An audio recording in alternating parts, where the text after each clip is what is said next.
Hello dear students, my name is Shivani Gupta and welcome to my channel England Maths. So today we are going to discuss about relations and functions. So in this video my major focus will be on relations and in the later videos we'll discuss about function.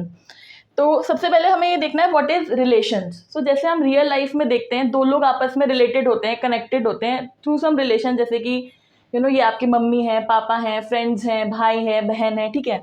On the similar lines mathematics में भी ऐसे ही relations को define किया गया है. आपको अगर हम कोई भी दो सेट्स को ले लें और उनके एलिमेंट्स को हम किसी प्रॉपर्टी के थ्रू आपस में कनेक्ट कर दें तो that is simply called a relation. जैसे कि अगर मैं दो सेट्स कंसीडर कर लूँ जिसमें एक सेट है आपकी क्लास के सारे स्टूडेंट्स की लिस्ट और दूसरा सेट है सेट ऑफ नेचुरल नंबर्स. ठीक है, लेट्स से आपकी क्लास में 30 स्टूडेंट्स हैं. ठीक है, तो मैंने नेचुरल नंबर्स ले लिए 1 to 30 एक सेट में और एक सेट में ले लिया मैंने सारे स्टूडेंट्स का नाम. तो अगर हम हर एक स्टूडेंट को एक स्पेसिफिक नंबर असाइन कर दें जिसको हम रोल नंबर बोलते हैं, तो ये मैंने क्या कर दिया, हर एक स्टूडेंट का एक नेचुरल नंबर के संग एक रिलेशन बना दिया और जो वो रिलेशन क्या है वो उसका रोल नंबर है. तो इस तरीके से हम और भी बहुत सारे रिलेशन डिफाइन करते हैं. जैसे कि हमने दो लाइंस को कह दिया कि आपस में पैरेलल हैं, तो ये उनके बीच में एक रिलेशन हो गया कि वो कनेक्टेड है क्योंकि वो एक दूसरे के पैरेलल हैं. इस तरीके से करके आप ग्रेटर देन, स्मॉलर देन, बहुत सारे रिलेशंस डिफाइन कर सकते हो कि ये नंबर इसका स्क्वायर है, ये उसका क्यूब है, ये स्क्वायर रूट है, क्यूब रूट है. तो इस तरीके से हम डिफरेंट प्रॉपर्टीज से दो सेट्स के एलिमेंट्स को आपस में कनेक्ट कर सकते हैं और उसको हम बोलते हैं रिलेशन. सो रिलेशन को थोड़ा डिटेल में समझने से पहले हमें समझना होगा term which is called Cartesian product. तो कार्टेशियन प्रोडक्ट क्या होता है कि given two non empty sets P and Q. ठीक है, तो आपको दो नॉन एम्प्टी सेट्स लेने हैं P and Q. So the Cartesian product is defined by, ये आपका सिंबल है पी क्रॉस क्यू, जैसे हम नॉर्मल मल्टीप्लिकेशन लिखते हैं, is the set of all ordered pair of elements from P and Q. That is कैसे हम define करते हैं, this is a ordered pair where first element is from the first set, पहले हमने P लिखा हुआ है, and second element is from the second set. तो इस तरीके से हम कार्टेशियन प्रोडक्ट को डिफाइन करते हैं. तो यहाँ पे जो दो तीन चीज़ें आपको दिमाग में रखनी हो क्या है, पहला हम किसकी बात कर रहे हैं, नॉन एम्प्टी सेट्स की. तो सेट है आपको नॉन एम्प्टी लेना है क्योंकि अगर आपने इस सेट को एम्प्टी ले लिया यानी आपका पी या क्यू में से अगर एक भी, आइदर पी और क्यू दोनों में से अगर एक भी नल सेट है तो ये जो आपका कार्टेशियन प्रोडक्ट है ये भी क्या हो जाएगा, नल सेट हो जाएगा. ठीक है, तो इसलिए हमें दो नॉन एम्प्टी सेट्स लेना है और यहाँ से हमें इस तरीके के पेयर बनाने हैं. और ये पेयर कैसे होते हैं, ऑर्डर्ड पेयर. तो ऑर्डर्ड पेयर का मतलब क्या होता है, ऑर्डर्ड पेयर मीन्स कि अगर इस P, Q को मैं Q, P लिख लूँ, मतलब अगर मैंने इनकी पोजीशन चेंज कर ली then these two pairs are not equal. तो ऑर्डर्ड पेयर में दो पेयर को इक्वल होने के लिए कंडीशन क्या होती है कि इसका first element should be equal to इसके फर्स्ट एलिमेंट के and second element should be equal to second element. तो अगर एलिमेंट वाइज दोनों चीज़ें इक्वल हैं तभी एक ऑर्डर्ड पेयर को हम इक्वल कहते हैं. अगर मैं इसका सीक्वेंस चेंज कर लूँगी तो ये एक डिफरेंट पेयर को डिनोट करेगा. ठीक है, तो जो कार्टेशियन प्रोडक्ट है वो हमारा ऑर्डर्ड पेयर होता है एलिमेंट का और हमें इस तरीके से ब्रैकेट में लिखना होता है, फर्स्ट एलिमेंट आप फर्स्ट सेट से लेते हो और सेकेंड एलिमेंट हम सेकेंड सेट से लेते हैं. तो जैसे कि मैंने बताया कि अगर P या Q में से एक सेट भी नल सेट होता है तो आपका जो कार्टेशियन प्रोडक्ट है वो नल सेट बन जाता है. सिमिलरली अगर P या फिर Q में से एक भी सेट आपका इन्फिनाइट होता है, ठीक है, तो ये हमारा कार्टेशियन प्रोडक्ट भी कैसा हो जाता है, इन्फिनाइट हो जाता है, इन्फिनाइट सेट बन जाता है ये. ठीक है, तो इस तरीके से हम कार्टेशियन प्रोडक्ट को डिफाइन करते हैं. तो इसको थोड़े से एग्जाम्पल्स के संग समझते हैं कि कैसे हम कार्टेशियन प्रोडक्ट बनाते हैं, या अगर हमें दो सेट्स दे रखे हैं तो किस तरीके से हम उनका कार्टेशियन प्रोडक्ट डिफाइन करेंगे. ठीक है, तो पहले हम कुछ बेसिक सिंपल एग्जांपल लेके चलते हैं. जैसे कि एक मैंने सेट ले लिया P, Q और एक सेट B है मेरा 1, 2. अब मुझे यहाँ पे कार्टेशियन प्रोडक्ट डिफाइन करना है यानी कि A क्रॉस B. तो किस तरीके से करेंगे, स्ट्रैटेजी क्या रहती है, आप पहले इसका फर्स्ट एलिमेंट ले लो. ठीक है, मैंने A का फर्स्ट एलिमेंट ले लिया P और इसका मैं पेयर बना दूंगी B के सारे एलिमेंट्स के संग. तो पहला पेयर हो जाएगा P, 1 और दूसरा पेयर हो जाएगा P, 2. फिर इसका सेकेंड एलिमेंट लेंगे A का और इसके बाकी सारे एलिमेंट्स के संग इसकी हम पेयरिंग कर देंगे. ठीक है, तो यहाँ पे मुझे क्या हुआ, 4 एलिमेंट्स मिले कार्टेशियन प्रोडक्ट्स में. ठीक है, P, 1, P, 2, Q, 1, Q, 2. तो यहाँ पे हमारा नंबर ऑफ एलिमेंट्स कितना है, number of element is 4। Similarly एक और एग्जांपल ले लेते हैं। यहाँ पे ए मेरा सेट है 1, 2, 3 और बी मेरा सेट है 4, 5। ठीक है, अगेन यहाँ पे मुझे कार्टेशियन प्रोडक्ट डिफाइन करना है। तो यहाँ पे भी सेम रूल लगेगा। फर्स्ट सेट का फर्स्ट एलिमेंट ले लो और उसकी बाकी दूसरे सेट के सारे एलिमेंट के संग इमेज बना दो। 1, 4, 1, 5। यहाँ पे सेकेंड एलिमेंट लेंगे 2, 4, 2, 5। फिर इसका थर्ड एलिमेंट लेंगे 3, 4 और 3, 5। ठीक है, तो ये मेरा ए क्रॉस भी हो गया। अब यहाँ पे देखना कितने एलिमेंट है, 1, 2, 3, 4, 5, 6। ठीक है, तो नंबर ऑफ एलिमेंट्स क्या हो गया, यहाँ पे मेरे नंबर ऑफ एलिमेंट्स हो गए 6। ऐसी अगर मैं एक और एग्जांपल लूँ, यहाँ पे ए मैंने सेट ले लिया 1, 2 और 3। ठीक है, अब मुझे ऑर्डर्ड पेयर बनाना है इसी एलिमेंट के संग, यानी ए क्रॉस के ए करना है मुझे। तो क्या करेंगे, फर्स्ट एलिमेंट ले लिया इसका और इसके बाकी एलिमेंट के संग इसकी इमेज बना दो। तो पहले तो फर्स्ट एलिमेंट से ही बनाएंगे। तो 1, 1, 1, 2, 1, 3। फिर आप 2 ले लोगे, 2, 1, 2, 2, 2, 3। फिर आप 3 ले लोगे, 3, 1, 3, 2 और 3, 3। ठीक है, तो ये मेरा क्या हो गया, ए क्रॉस ए हो गया। ठीक है, अब इसमें आप नंबर ऑफ एलिमेंट्स काउंट करो, 1, 2, 3, 4, 5, 6, 7, 8, 9। ठीक है, तो यहाँ मेरा नंबर ऑफ एलिमेंट्स क्या हो गया, 9। तो अब आपको नंबर ऑफ एलिमेंट्स में एक पैटर्न दिख रहा होगा। पहले देखो, पहले सेट में क्या हुआ था, मैंने जो एग्जांपल लिया था, ए में मेरे पास 2 एलिमेंट थे, बी में 2 एलिमेंट थे। ठीक है, तो यहाँ टोटल नंबर ऑफ एलिमेंट्स क्या आया, 4। That means 2 × 2। अब सेकेंड एग्जाम्पल में क्या था, ए में 3 एलिमेंट्स थे, बी में 2 थे। तो यहाँ नंबर ऑफ एलिमेंट्स कितना है कार्टेशियन प्रोडक्ट में, 3 × 2 6। अब यहाँ पे 3 एलिमेंट्स थे और इसी सेट के संग मैंने लिया है, तो 3 × 3 क्या हो गया, 9। तो अगर इसमें जो हमारा स्टैंडर्ड फॉर्मूला बन के आएगा, फॉर्मूला क्या होगा,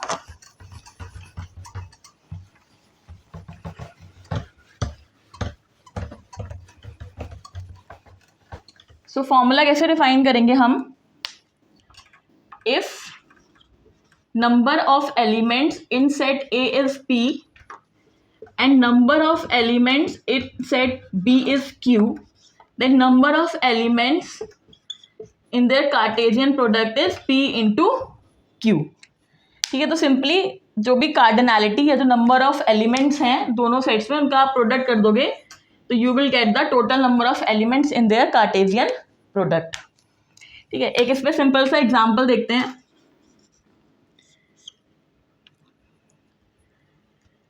सो एक एग्जाम्पल है, हमने एक ऑर्डर्ड पेयर डिफाइन करा है A cross A which has 9 elements. ठीक है, यानी कार्टेशियन प्रोडक्ट्स में 9 एलिमेंट्स हैं and 2 elements among them are -1, 0 and 0, 1. So determine the set A and also the elements of A cross A। ठीक है, तो इंटरेस्टिंग क्वेश्चन है, अच्छा क्वेश्चन है। ठीक है, अब आपको क्या दिया हुआ है, एक कार्टेशियन प्रोडक्ट दिया हुआ है A cross A and what they are saying कि उसमें कितने एलिमेंट्स हैं, 9 एलिमेंट्स हैं। ठीक है, उस 9 एलिमेंट में से आपको ये 2 एलिमेंट्स दिए हुए हैं, तो पहले तो आपको ए सेट डिफाइन करना है और ए क्रॉस ए के सारे एलिमेंट्स डिफाइन करने हैं। ठीक है, अब देखो, अगर ए क्रॉस ए में 9 एलिमेंट्स हैं तो क्लियरली 9 क्या होता है आपका, 3 × 3।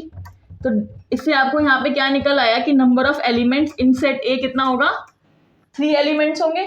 ठीक है, अब आपको वो 3 एलिमेंट्स निकालने हैं। तो अगर मैं इसका कार्टेशियन प्रोडक्ट के एलिमेंट्स देखूँ तो यहाँ पे क्या है, -1, 0, 0 और 1। तो यहाँ से क्लियरली दिख रहा है एक एलिमेंट तो हो गया -1, एक एलिमेंट हो गया 0 और एक एलिमेंट हो गया 1। तो ये तो हो गया मेरा ए सेट। ठीक है, अब मुझे ए क्रॉस ए के एलिमेंट्स निकालने हैं। तो अब आप बना दो उसका प्रोडक्ट, ये हो जाएगा -1, -1, -1, -0, -1, -1। फिर आप 0 ले लोगे, 0, -1, 0, 0, 0, 1।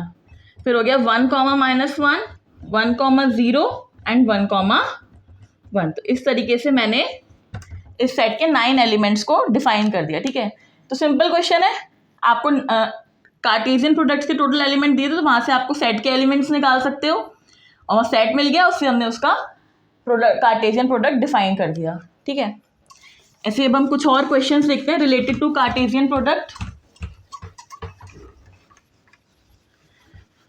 तो सबसे पहले हमने डेफिनेशन में बात करी थी ऑर्डर्ड पेयर की, तो एक हम क्वेश्चन ऑर्डर्ड पेयर का देखते हैं।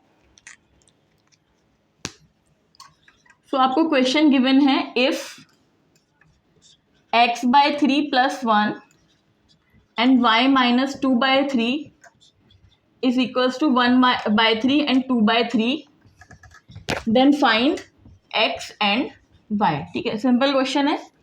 तो ये एक ऑर्डर्ड पेयर है और ये इक्वल दिया हुआ है, तो आपको यहाँ से x एंड y निकालने हैं। तो मैंने पहले ही बताया था ऑर्डर्ड पेयर अगर इक्वल कब होगा, जब first element is equals to first element and second element is equals to second element. तो वही आपको करना है।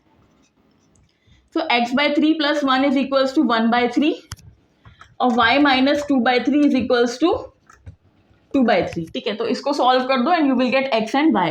तो ये हो जाएगा आपका x/3 is equals to 1/3 - 1 which is equals to -2/3। तो यहाँ से आपको x मिल गया -2। सिमिलरली आप ये सॉल्व करोगे, ये हो जाएगा 2/3 + 2/3 विच इज 4/3। तो y मिल गया आपको 4/3। ठीक है, सिंपल क्वेश्चन था। नेक्स्ट एक और क्वेश्चन देखते हैं हम, बेस्ड ऑन कार्टेशियन प्रोडक्ट।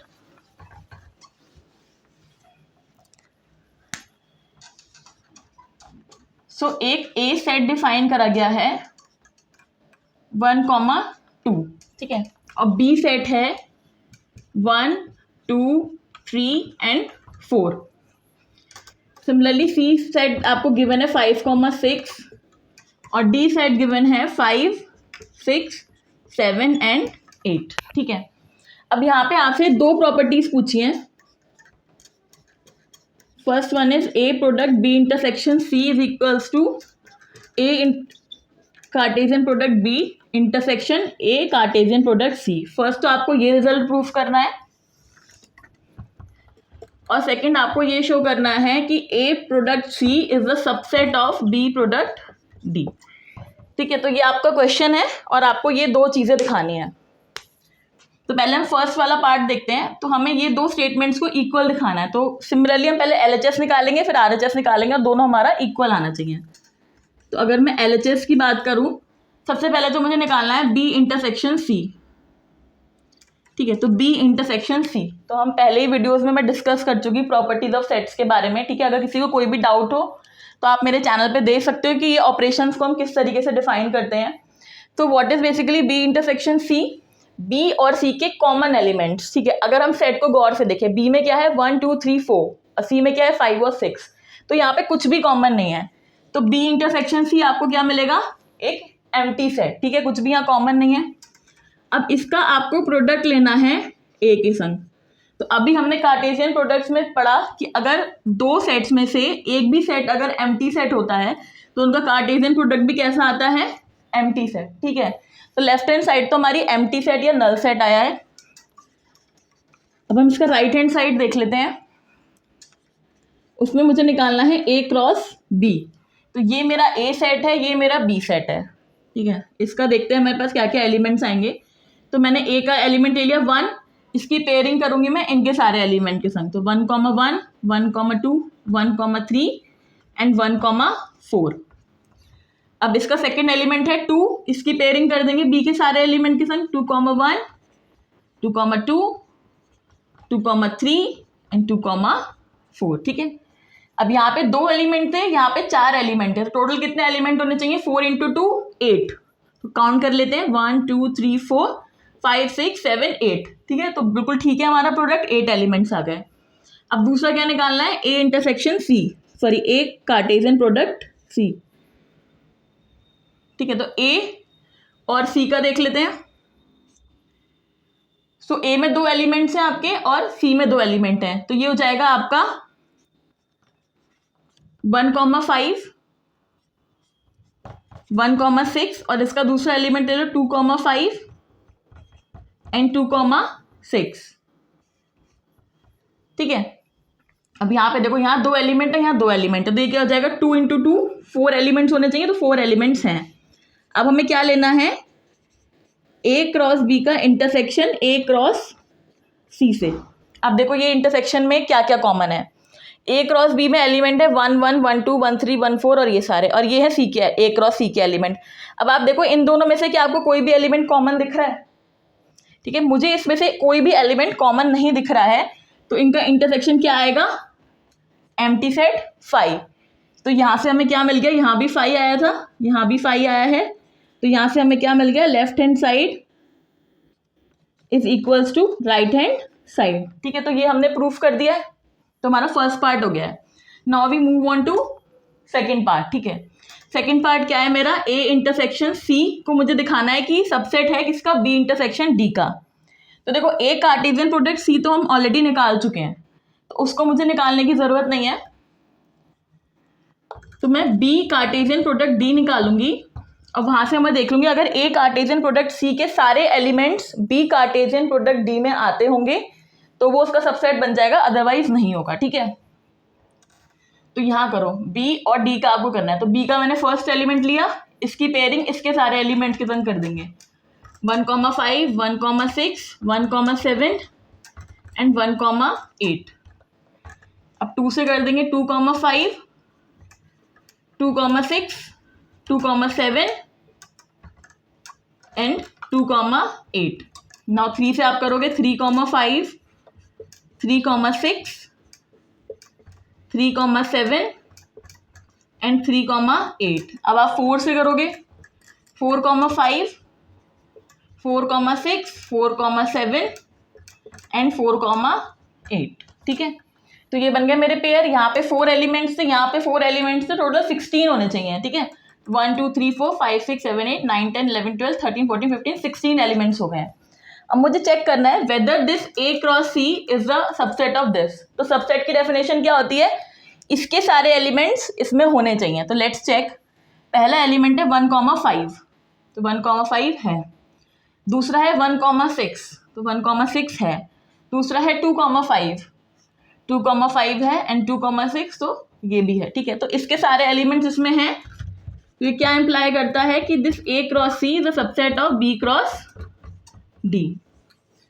तो हमने निकाल के दिखा दिए। ठीक है, तो सिंपल है, आई गेस सबको कार्टेशियन प्रोडक्ट समझ में आ गया वो किस तरीके से निकालना है। ऑर्डर्ड पेयर्स बनाने हैं, पहला एलिमेंट पहले वाले सेट में जो पहले लिखा हुआ है, दूसरा एलिमेंट दूसरे वाले सेट से। तो सिंपल आप कार्टेशियन प्रोडक्ट्स निकाल के, बाकी अगर आपको किसी भी तरीके का क्वेश्चन दिया तो आप उसको सिंपली कर सकते हो, बस आपको थोड़े से रिजल्ट ध्यान रखने के, इंटरसेक्शन कैसे निकालते हैं, सबसेट का क्या मतलब होता है। ठीक है,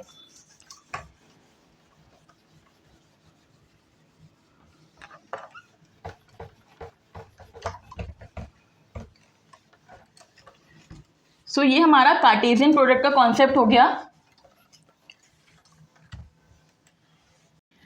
now we discuss about relations. So relations is nothing but a subset of Cartesian product. So what is relation, nothing but a subset of Cartesian product where we define a relationship between the first element and the second element. So Cartesian product हमने कैसे define करा था, P, Q के form में define कर रहे थे। तो रिलेशन में हम क्या करते हैं, हम इस P और Q के बीच में एक रिलेशन डिफाइन कर देते हैं। ठीक है, जैसे एक एग्जाम्पल से समझने की कोशिश करते हैं। जैसे कि मैंने एक रिलेशन डिफाइन करा है x और y के बीच में, where this y is equals to x square and both x, y belongs to n cross n। ठीक है, ये मेरा रिलेशनशिप मैंने इस तरीके से डिफाइन करा है कि जो मेरा y है वो x स्क्वायर है। ठीक है, और ये ऑर्डर्ड पेयर दोनों कहाँ से आ रहे हैं, सेट ऑफ नेचुरल नंबर से आ रहे हैं। तो मैं इस तरीके से 2 सेट रिप्रेजेंट कर लेती हूँ। ठीक है, ये मेरे दोनों सेट मेरे नेचुरल नंबर्स हैं। तो नेचुरल नंबर यानी 1 2 3 4 5 6 अब सो ऑन सेम यहाँ पे आ जाएंगे 1 2 3 4 5 6 7 8 9 एंड सो ऑन, ठीक है। सो अब यहाँ पे देखो आप कैसे होगा। अब मेरा फर्स्ट एलिमेंट है 1, तो 1 का स्क्वायर क्या होता है 1, तो 1 इज रिलेटेड टू 1। 2 का स्क्वायर 4, तो 2 इज रिलेटेड टू 4। 3 का स्क्वायर 9, ऐसी 4 का स्क्वायर यहाँ पे 16 से कनेक्ट हो जाएगा। तो इस तरीके से मेरे एलिमेंट जो है रिलेटेड होते जाएंगे। तो मेरा कार्टेशियन प्रोडक्ट क्या था, कार्टेशियन प्रोडक्ट था n क्रॉस n। तो n के हर एक एलिमेंट की, इसके हर एक एलिमेंट के संग मेरा जो था ऑर्डर्ड पेयर बनने थे। मैंने वहां से एक सबसेट निकाला है, और सबसेट में क्या प्रॉपर्टी है कि y is equals to X square. तो इस प्रॉपर्टी के थ्रू मैंने इसके सबसेट्स निकाल लिए। तो ये मेरा क्या हो गया, एक रिलेशन हो गया। तो इस रिलेशन में जो आपके फर्स्ट एलिमेंट होता है, यानी जो आप ऑर्डर्ड पेयर बनाते हो, तो उसमें जो ये फर्स्ट वाला एलिमेंट होता है वो जिस सेट से आता है वो सेट आपका कहलाता है डोमेन, ठीक है। ऑर्डर्ड पेयर में फर्स्ट एलिमेंट जिस सेट को बिलोंग कर रहा है वो हो गया आपका डोमेन। ऐसे ही जो सेकंड वाला एलिमेंट है वो जिस सेट को बिलोंग कर रहा है वो हो गया आपका कोडोमेन, ठीक है। इस एग्जाम्पल में हमारा डोमेन और कोडोमेन दोनों सेट ऑफ नेचुरल नंबर्स हैं, but example to example vary करता है। जहाँ अगर मैंने 2 सेट लिए होंगे तो वहाँ डोमेन और कोडोमेन आपका अलग हो जाएगा। और एक टर्म होती है रेंज। तो रेंज में क्या होता है, जो जो एलिमेंट्स, जैसे यहाँ पे जो मेरा ये 1 है ये इस 1 की इमेज है, ये 4 है ये इस 2 की इमेज है, जो 9 है वो 3 की इमेज है, जो 16 है वो इस 4 की इमेज है। तो ये जो जो इमेज वाले एलिमेंट्स होते हैं वो मेरे रेंज कहलाते हैं। तो यहाँ पे मेरा रेंज क्या हो जाएगी, इस एग्जाम्पल में रेंज होगी 1 4 9 16 एंड सो ऑन। तो जो ये स्क्वायर नंबर्स होते हैं ये मेरी रेंज हो गई। Set of natural number is domain and codomain is also set of natural number. तो इस तरीके से कहीं पे भी अगर आपको रिलेशन डिफाइन किया गया है तो वहाँ पे आप डोमेन, कोडोमेन और रेंज को बता सकते हैं, ठीक है। तो कुछ एग्जाम्पल्स देखते हैं थोड़ी सी और क्लैरिटी लाने के लिए इन चीज़ों में। So will discuss few examples here. So my first example is, एक मैंने सेट ले लिया है A विच इज 1 2 3 4 5 एंड 6, ठीक है। ये मेरा सेट है 1 to 6। अब मैं रिलेशन डिफाइन कर रही हूँ किस तरीके से, जो मेरे ऑर्डर्ड पेयर है x, y वो इस तरीके से हैं, y is exactly divisible by x, ठीक है, where both x, y belongs to a cross a। तो ये मेरा R सेट है, रिलेशन है, उसको मैंने कैसे डिफाइन करा है, y is exactly divisible by x। तो अब मुझे यहाँ पे क्या क्या करना है, फर्स्ट है मेरा R को मुझे लिखना है रोस्टर फॉर्म में, ठीक है। रोस्टर फॉर्म सबको पता है, हमने पहले भी डिस्कस करा है। अगर किसी को नई आइडिया है तो आप मेरे वीडियोस में देख सकते हो। मैंने एक वीडियो अपलोड करा है regarding two sets and it's basics. तो उसमें क्या होता है, कोई भी सेट को रिप्रेजेंट करने के 2 तरीके होते हैं, एक होता है आपका सेट बिल्डर फॉर्म और एक होता है रोस्टर फॉर्म। तो ये जो लिखा हुआ है जिस तरीके से क्वेश्चन में दिया, this is called set builder form.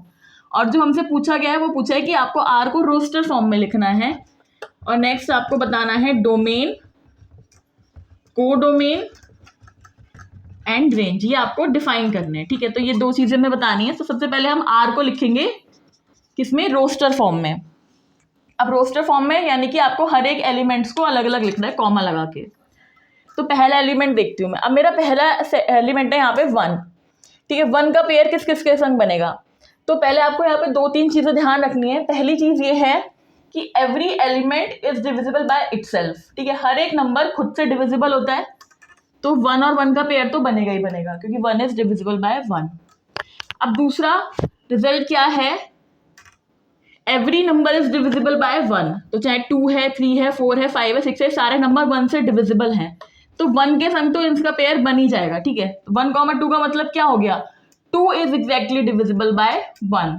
तो 1 के संग सबका पेयर बनेगा 1, 3, 1, 4, 1, 5 एंड 1, 6, ठीक है। अब क्या करना है, अब 2 को देखेंगे, ठीक है। तो 2, 2 तो आएगा ही, because every number is divisible by itself. अब बाकी देखो 2 किस किस को डिवाइड करता है, 4 को डिवाइड करता है, 6 को डिवाइड करता है, ठीक है। 3 और 5 को तो नहीं करेगा। तो एक पेयर बन गया 2, 4 और एक पेयर बन गया 2, 6। अब 3 पे आते हैं, तो 3,3 तो बनेगा ही। अब आगे देखो 4 को भी डिवाइड नहीं करता, 5 को भी नहीं करता, बट 6 को करता है, तो 3,6 पेयर हो गया। अब आप 4 को देखोगे तो एक पेयर बन गया 4,4। अभी 5 और 6 को डिवाइड नहीं करता, सिमिलरली 5,5 बनेगा और सिमिलरली 6,6 बनेगा, ठीक है। और किसी नंबर को डिवाइड नहीं करते, तो ये हमारा जो आर रिलेशन है वो हो गया रोस्टर फॉर्म में, ठीक है। हमने उसके सारे एलिमेंट्स लिख दिए। नाउ अब आपको क्या बताना है, डोमेन, कोडोमेन एंड रेंज। तो पहले डोमेन देख लेते हैं। डोमेन मतलब जो फर्स्ट एलिमेंट किस सेट को बिलोंग करता है, तो फर्स्ट एलिमेंट हमारा ए सेट को बिलोंग कर रहा है, तो डोमेन क्या हो गया, सेट ए। ऐसी अब कोडोमेन की बात हो रही है, यानी कि सेकंड एलिमेंट किस सेट को बिलोंग कर रहा है, सेट ए को, तो कोडोमेन भी सेट ए हो गया। अब आ रहा है रेंज। अब रेंज क्या होता है, कौन कौन से एलिमेंट्स हैं जो इमेज बने हैं किसी के, तो यहाँ पे सारे एलिमेंट्स ही आ गए, 1 2 3 4 5 6, ठीक है। वाई की पोजीशन पे सारे एलिमेंट्स हैं, तो रेंज भी सेट ए हो जाएगी, ठीक है। अगर कोई एलिमेंट ऐसा छूट जाता जो किसी की भी इमेज नहीं बनता, तो उसको हम रेंज में से हटा देते, तो यहाँ पे रेंज जो है ये पूरा सेट ए है, ठीक है। तो आई होप ये क्लियर हो गया होगा, सिंपल एग्जाम्पल है। सिमिलरली एक और एग्जाम्पल देखते हैं। यहाँ पे एक सेट ए दिया हुआ है आपको 1 2 3 4 एंड 5, ठीक है। और दूसरा सेट बी दिया हुआ है 4 6 एंड 9। अब यहाँ पे रिलेशन उन्होंने कैसे डिफाइन किया है, X comma Y ordered pairs हैं, किस तरीके से, जो ये डिफरेंस है X minus Y is odd, ठीक है। Where X belongs to A and Y belongs to B, यानी फर्स्ट एलिमेंट सेट ए से लेना है आपको, सेकंड एलिमेंट सेट बी से लेना है। तो सेम क्वेश्चन है, पहले आपको आर को रोस्टर फॉर्म में लिखना है, देन डोमेन, कोडोमेन और रेंज बताने हैं, ठीक है। तो अब देखो कैसे हम आर को डिफाइन करेंगे। तो पहले आपको कुछ चीजें ध्यान रखनी है इस क्वेश्चन को करने से पहले। वो क्या बोल रहा है, डिफरेंस इज ऑड। अब डिफरेंस कब ऑड आता है, ठीक है। तो अगर आप दो इवन नंबर को माइनस करा रहे हो, तो व्हाट विल यू गेट, दो इवन नंबर है, 4 - 2 2, 10 - 4 6, 12 - 4 8। तो अगर आप इवन माइनस इवन कराते हो, you will always get even, ठीक है। ऐसे अगर हम ऑड माइनस ऑड कराएं, 3 - 1 2, 5 - 3 2, 7 - 1 6, तो ऑड माइनस ऑड से भी हमें हमेशा क्या मिलता है, इवन। तो ऑड कब मिलता है, अगर आप इवन माइनस ऑड करा रहे हो या फिर ऑड माइनस इवन करा रहे हो, जैसे कि 4 - 1 3, 5 - 2 3, तो इन दो सिचुएशंस में आपको क्या मिलता है, ऑड। तो मुझे क्या चाहिए, ऐसे मेरे नंबर्स जो है पेयर बनेंगे जिनका डिफरेंस ऑड आएगा। तो इसका मतलब ये पेयर कैसे होने चाहिए, एक नंबर इवन एक नंबर ऑड, तभी मेरे इनका डिफरेंस जो है वो ऑड आएगा। तो आर में देखो कैसे एलिमेंट्स आएंगे। पहला एलिमेंट आपको लेना है सेट ए से, तो अगर मैंने 1 ले लिया तो 1 मेरा ऑड नंबर होता है, तो अब मैं इसकी इवन नंबर से पेयरिंग कराऊंगी। अब बी में देखो इवन कौन कौन से नंबर हैं, 4 और 6 इवन है, तो एक पेयर बनेगा 4 के संग, एक पेयर बनेगा 6 के संग। अब मैंने ए सेट का एलिमेंट ले लिया 2, ठीक है, 2 इज इवन, ठीक है। तो इवन नंबर का पेयर किससे बनेगा, ऑड से बनेगा, और 9 इज ऑड, 2 9। अब 3 से बना रहे हो, 3 इज ऑड, ऑड का पेयर इवन से बना दो, 3 4 3 6। नेक्स्ट एलिमेंट लो गया 4, 4 इवन है, इवन का पेयर ऑड के संग। ऐसे 5 मेरा ऑड है, ऑड का पेयर इवन के संग, तो 5 4 5 6। तो ये तो हो गया मेरे आर के सारे एलिमेंट्स जो मैंने रोस्टर फॉर्म में लिख दिए, ठीक। अब आपको अगेन वही डोमेन, कोडोमेन और रेंज। तो डोमेन बताना है, डोमेन यानी फर्स्ट एलिमेंट आप कौन से सेट से ले रहे हो, ए सेट से लिया है तो डोमेन आपका ए हो गया। कोडोमेन बताना है, यानी कि सेकंड एलिमेंट आप कौन से सेट से ले रहे हो, तो वो हम बी से ले रहे हैं, तो कोडोमेन हो गया मेरा बी। और मुझे बताना है यहाँ पे रेंज। रेंज क्या होती है, जो जो किसी की इमेज बने, तो देखो 4 भी इमेज है, 6 भी इमेज है, 9 भी इमेज है, तो जो मेरा पूरा बी सेट है वो हो गया रेंज। तो इस तरीके से हम डोमेन, कोडोमेन और रेंज को डिफाइन कर सकते हैं, ठीक है। एक और एग्जांपल देखते हैं।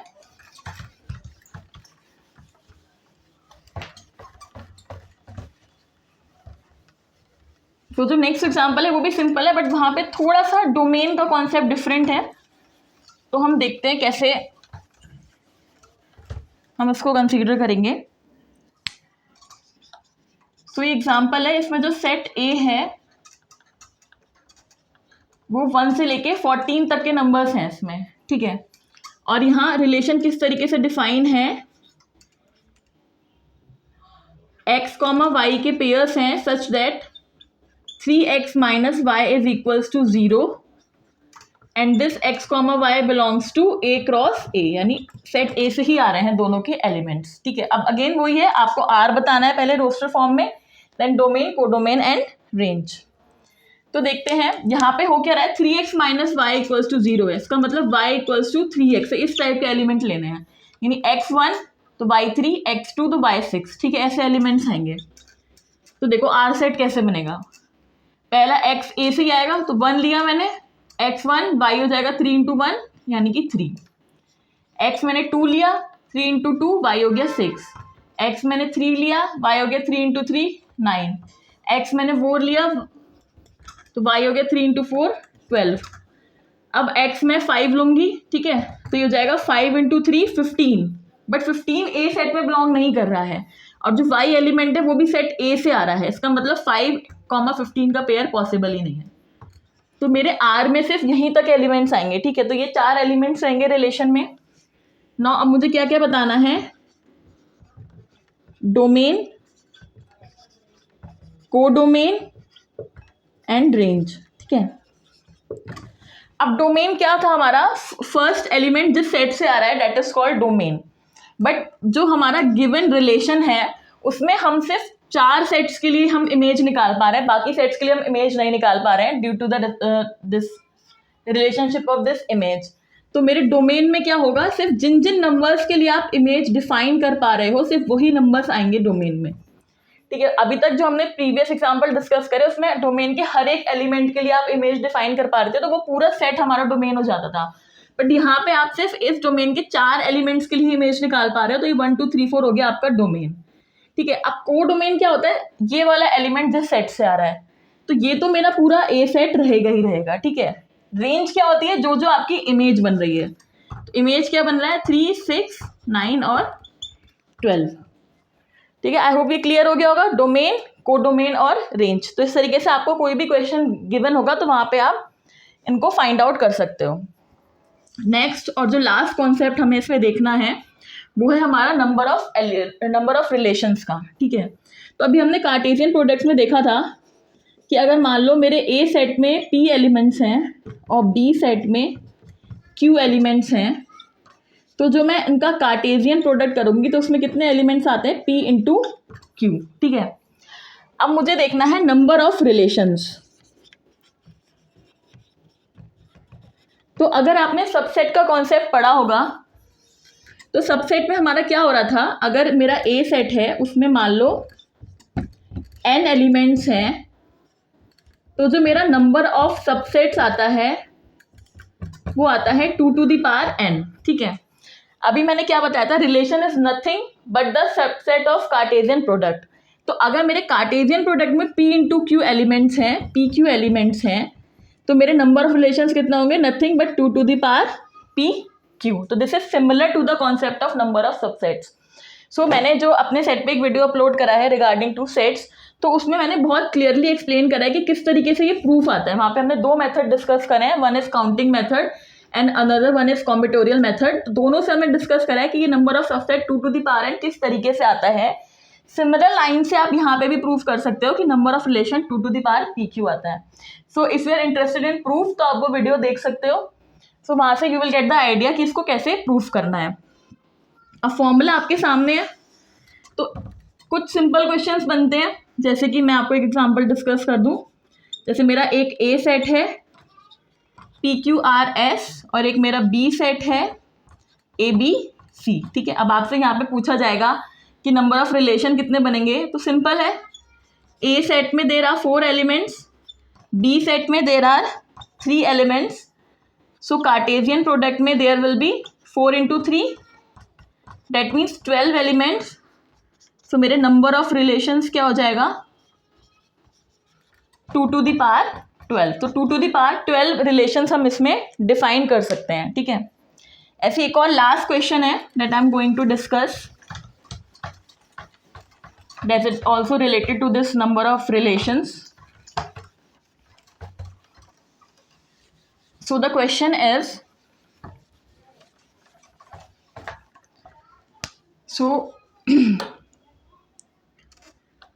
मुझे एक ए सेट गिवन है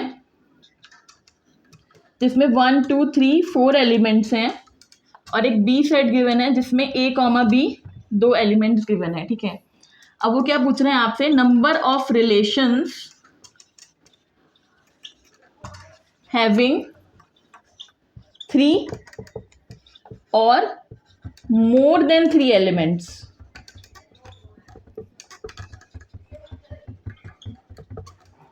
ठीक है, तो मुझे 3 और 3 से ज़्यादा एलिमेंट्स वाले रिलेशन निकालने हैं, ठीक। तो पहले देखेंगे कि टोटल कितने नंबर ऑफ रिलेशंस यहाँ बनेंगे। तो यहाँ पे 4 एलिमेंट हैं, यहाँ पे 2 एलिमेंट हैं, तो जो कार्टेशियन प्रोडक्ट बनेगा उसमें कितने एलिमेंट आएंगे, 4 इंटू 2 दैट मीन्स 8, ठीक है। तो टोटल नंबर ऑफ रिलेशंस कितने हो गए, that is 2 to the power 8। अब वो वहाँ क्या पूछ रहा है, रिक्वायर्ड नंबर क्या है हमारा जो हमसे पूछा जा रहा है, that is number of relations having 3 और मोर देन 3 एलिमेंट्स। तो रिलेशन कहाँ से आ रहा है, कार्टेशियन प्रोडक्ट से आ रहा है। कार्टेशियन प्रोडक्ट में 8 एलिमेंट्स हैं, तो मुझे क्या करना है, 8 एलिमेंट में से 3 एलिमेंट्स वाले सेट बनाने हैं। तो कितने कॉम्बिनेशन पॉसिबल होंगे, 8C3। सिमिलरली मुझे 8 में से 3 और मोर पूछा है ना, तो 4 8C4 हो जाएगा। Similarly 8C5, 8C6, 8C7 and 8C8। तो ये मेरा रिक्वायर्ड नंबर होगा जो मुझसे पूछा जा रहा है कि नंबर ऑफ रिलेशन हैविंग 3 और मोर देन 3। तो अब बस इसको सॉल्व करना है। तो थोड़ा सा मे बी ये थोड़ा लेंथी कैलकुलेशन हो जाएगी, तो मैं उसको इस तरीके से लिख सकती हूँ कि अगर मेरे total relation 2 to the power 8 है, तो उसमें से जो अभी रिमेनिंग वाले जो कॉम्बिनेशन रह गए मैं उनको माइनस कर दूँ। तो रिमेनिंग क्या है, 8C0, 8C0 typically represent the null set, 8C1 and 8C2, ठीक है। 8C3 से तो हमने यहाँ पे लिया ही है। तो अगर मैं इस वाले पार्ट को सॉल्व कर दूँ तो I will get the answer, ठीक है। सिमिलरली कैलकुलेशन आप लोग खुद भी करके देख सकते हो। तो this will be my answer. एक और क्वेश्चन है जो आपको खुद सॉल्व करना है और उसका आंसर कमेंट सेक्शन में देना है। तो एक सेट है आपके पास PQRS और एक सेट है B1 2 एंड 3। सो आपको क्या बताना है, number of elements in the Cartesian product, और दूसरा आपको क्या बताना है, नंबर ऑफ रिलेशन। सो ये 2 चीज़ें आपको सॉल्व करके, वैसे तो बहुत सिंपल है, आपको कमेंट बॉक्स में शेयर करना है आंसर। आई होप ये वीडियो आपको अच्छा लगा होगा, पसंद आया होगा। So this whole entire topic is related to class 11 mathematics. In the next topic, I am going to discuss about the types of relation which is related to class 12 mathematics. So I hope this video is, you find this video very useful, and thank you so much.